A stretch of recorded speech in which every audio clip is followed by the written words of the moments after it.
September 24th, 2009. Georgia grapples with damage from storm by Robbie Brown and Liz Robbins. Atlanta. The death toll from the floods in Georgia rose to 9 people as waters continued to recede on Wednesday, and residents grappled with the damage that has destroyed their homes, uprooted their lives, and shut down bridges and major roadways around the Atlanta area. Another body was found Tuesday evening in hardest-hit Douglas County. Richard Butler, 29, was swept from his car and died, like the other 5 victims from the county, as a result of flash flooding, said Wes Talon, the spokesman for the county's emergency management agency. In the county, about 23 miles west of the city, people were lining up for bottled water while the authorities checked abandoned cars for bodies and swept debris to clear streets. The county was hit by 21 inches of rain in a 24-hour period from Sunday to Monday, knocking out the drinking water supply to most residents and forcing others to boil their water. On Wednesday, 2 churches provided bottles for people. "It's going as fast as we're giving it away," Mr. Talon said. The main interstate, I-20, leading to Atlanta reopened after 11 a.m. on Thursday, while only 2 bridges spanning the flooded Chattahoochee River remained closed, helping the county slowly return to its operations.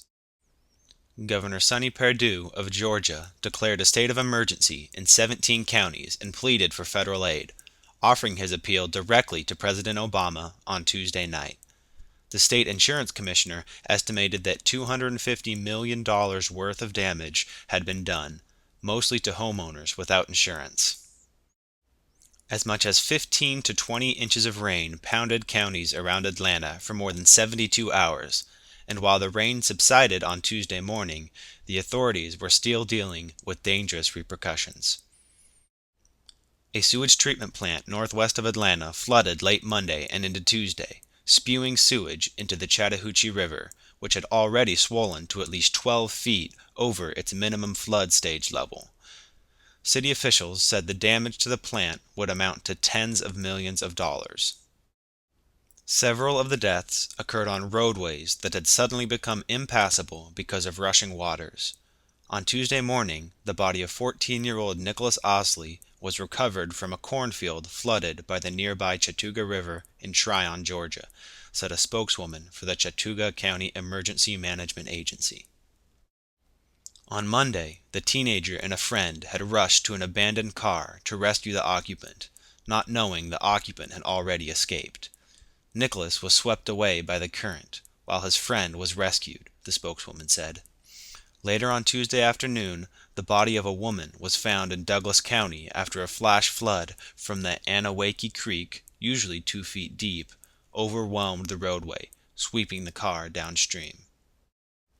In Carroll County, about 50 miles west of Atlanta, Tim Paget, the emergency management director, said that a 2-year-old boy died when his family's mobile home was swept away by the fast-moving Snake Creek, about 18 feet higher than its normal level, and the father could no longer hold on to his son in the rush of the water. Danae Brummer, a spokeswoman for the Georgia Emergency Management Agency, warned people not to return prematurely into flooded areas and to avoid driving through any water. The waters flooded both rural and urban areas, even ravaging Buckhead, a wealthy neighborhood north of downtown Atlanta. When the neighborhood's normally serene Nancy Creek rose to near-record levels, it burst into the basement and the first floor of the large red-brick, white-columned house belonging to Dr. O. Scott Swayze and his family. It reached up to 3 feet on the first floor. "The basement was an aquarium," Dr. Swayze said. "This house was built in '68, and the previous owners never had anything this high. This is a proverbial 100-year flood." The flood turned streets into their own estuaries and gave a new meaning to the name of the popular restaurant Canoe.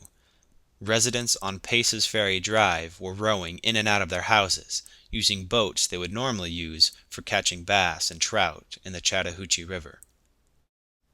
State emergency officials said about 30,000 homes were without electricity. Tricia Palmer, a meteorologist from the National Weather Service in Peachtree City, Georgia, said that the flooding was far worse than the hurricane-level damage from 2005. "In this office, nobody remembers anything like this," she said. "The This is worse and much more widespread.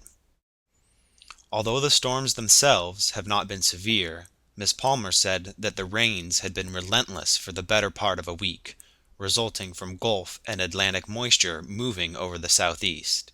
She said there was a chance for afternoon showers for the remainder of the week.